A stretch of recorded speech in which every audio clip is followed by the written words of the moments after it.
Test. It worked. Yeah, it worked. It works. All right. Good afternoon, everybody. I'm Adam Abel with Bostik, and I'm joined up here today with John Jarnigan, who is a Senior Tech Services Manager for Bostik, Ken Ballin, who is the owner of Skyro Floors, and then myself as a Market Manager for Bostik's Tile and Stone and Surface Preparation business. Today, we're going to do a quick overview of a product called Roll Coat, which is a primer and moisture mitigation solution for the general floor covering industry. So it's one of those first elements when you approach a job site is to take a look at what does the floor need to be ready for tile or ready for any other type of floor covering material. In this particular case, this solution offers both moisture mitigation over top of concrete slabs with 2 coats. It offers a vapor reduction surface over top of plywood and OSB substrates, and then it can also be used as a primer ahead of self-leveling underlayments. It achieves all of this without the need of additional preparation techniques like additional primers or sand broadcast. So high performance moisture mitigation solution in Roll Coat is a first step in terms of surface preparation. Okay, and then also adding, when using hardwood with our hardwood adhesive, it provides unlimited vapor protection.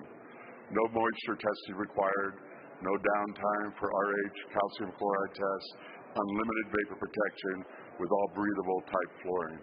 When you're using a non-breathable flooring like vinyl, floating vinyl plank, those type things, there is a limitation of 99 RH or 25 pounds with a calcium chloride test. Okay. So this particular solution offers a couple of major benefits over the primary historic solutions for moisture protection, moisture mitigation. So not to be confused with waterproofing, but moisture protection from slab moisture. First and foremost, this is a premix solution. So as you can see up here on the stage, we have just the one unit. It's not like we're about to combine Part A with Part B the way that you have with the epoxies that exist in the marketplace. You also notice that we're not wearing any respiration or minimal PPE in the process.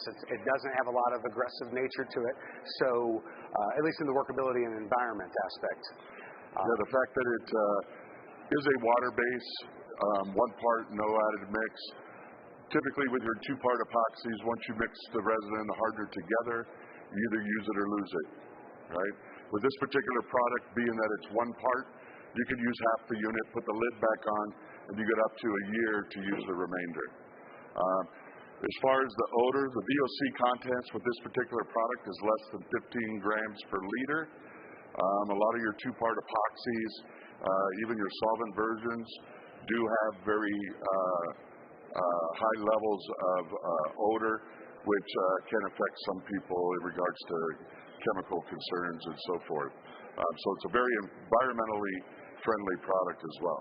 It's also got a third-party testing to be able to back that up for the California Department of Public Health testing for VOCs, as well as a red list-free formulation strategy for this particular solution. So it's a single component item. There's no mixing that's required. That's a big benefit. Just as John alluded to, you can put the lid back on the product, stop the chemistry of it, and come back to use it on another day. That gives you a lot of flexibility in terms of working with the product. And one of the absolute key features to this being that there's no additional field chemistry that's necessary, no getting the right amount of Part A with Part B, the proper mixing aspect and time. So Ken, if you would get started on the application. But you'll see with this type of solution, it's really simple. It's taking the product itself in its premix nature, pouring it out.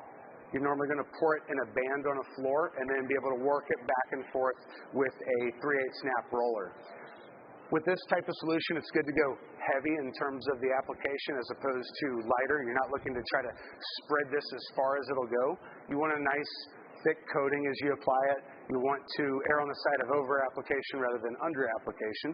And the first coat for this type of solution is going to dry out in around 30 minutes. That's that initial cure that's going to happen with this on its first coat.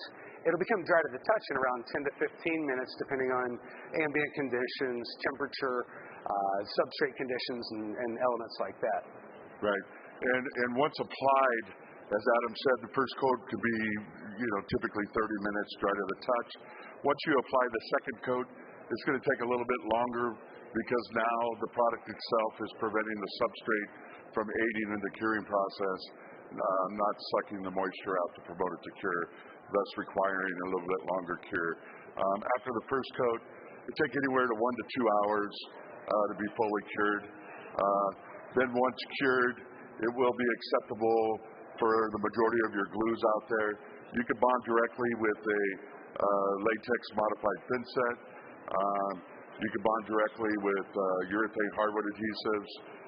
Whenever you're using a wet set vinyl adhesive or something of that nature, you always want to put a minimum of 1/8 patch or leveler on top to aid in the curing process to allow the vinyl adhesive to cure. Now the other thing with this particular product, unlike some other products, requires sand broadcasting to help give you some sort of a bite to allow those adhesives to bond sufficiently. This does not require an added step of broadcasting sand as well. So it's obviously a added step that will save some significant time in the installation process. And the product functions as a primer as well. So not only do you not have to have that added step of a sand broadcast, but you also don't have to have a additional primer layer over the surface of this.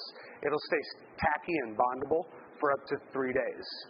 If you need to let the product sit for longer than 3 days, then another application on the surface is going to be necessary. Also, cleaning the surface prior to doing that additional coat. Yeah, and unlike your traditional two-part epoxies, once you get some where you don't want it, it's very difficult to remove, particularly your hands or splashing or something of that nature. With this particular product, being that it is a water base, typically soap and water, ease of cleanup. So that's very good as well.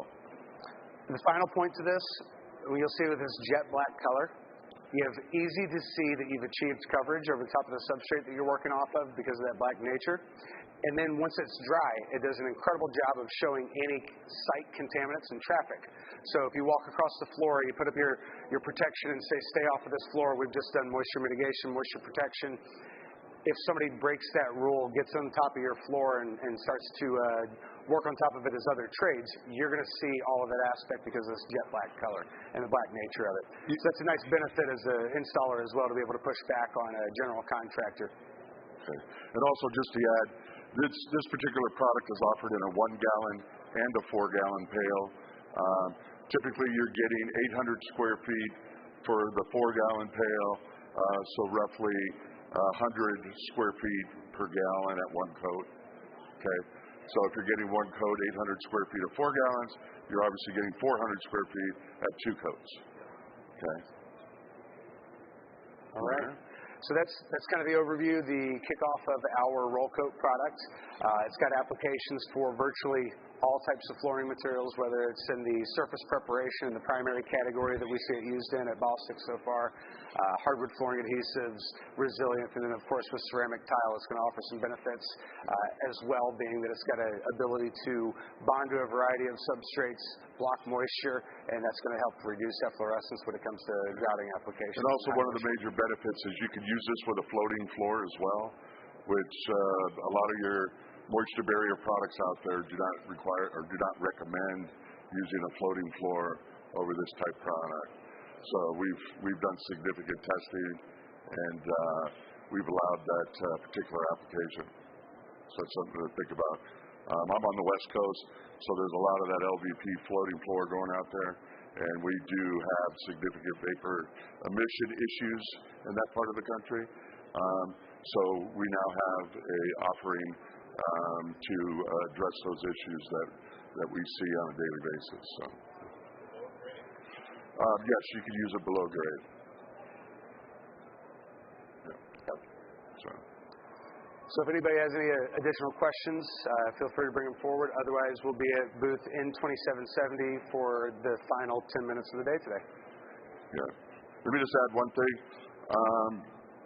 As far as unlimited vapor protection when you're dealing with, let's say, hardwood flooring, the fact that there is no moisture testing required, what we do require is that the substrate must be visually dry.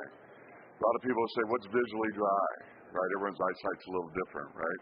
I'm almost blind. I need these readers. I can't read anything. So what we consider visually dry is you can fold out a sheet of newspaper, lay it on the concrete, kind of walk in place for a minute or two on the newspaper, lift the newspaper up off the substrate. If it has not absorbed moisture or discolored the paper, that's what we would consider visually dry. Because obviously that's going to vary from this side of the room to that. Well, that looks a little damp. No, that looks dry. So that's one way to ensure that it is visually dry. It is not designed as a crack isolation membrane, primarily as a moisture barrier vapor emission control product. Adam did mention that once you do use this, you no longer need a primer. As we know, all self-levelers require a primer to lower the absorbency of the substrate so it does not suck all the water out too rapidly, thus causing pinholes, spider cracking, causing it to cure too fast. If you check the marketplace and so forth with levelers, primers are very expensive. So thus eliminating the vapor emission issues, you're also getting that primer as well, so you're obviously saving money in that regard also. So it is a multifunctional product, and we think we have a really, really good product out there, and hopefully you guys give it a try. Any other questions? Thank you all.